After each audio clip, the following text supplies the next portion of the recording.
Routine patrolling કરી રહ્યા હતા અને ખાણ ખનીજની જે ગેરકાયદેસર પ્રવૃત્તિ થતી હોય તેને અટકાવવાનો પ્રયત્ન કરી રહ્યા હતા. તે દરમિયાન એક બુલેટ લઈને આરોપી ભરતભાઈ રમેશભાઈ અલગોતર સરકારી ગાડીના સામે આવી ગયેલા હતા અને સરકારી ગાડીના ડ્રાઈવરને તેમણે અપશબ્દો બોલીને 2-3 લાફા મારેલા હતા. આ ઉપરાંત 3 જેટલા અજાણ્યા ઈસમોએ આવીને સરકારી ગાડીના પાછળના ભાગે ધોકા વડે મારીને નંબર પ્લેટ તોડી નાખેલી હતી.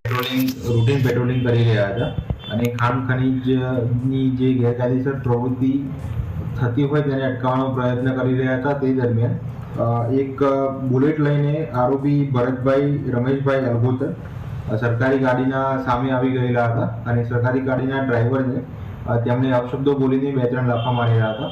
આ ઉપરાંત 3 જેટલા અજાણ્યા ઈસમોએ આવીને સરકારી ગાડીના પાછળના ભાગે ધોકા વડે મારીને નંબર પ્લેટ તોડી નાખેલી હતી.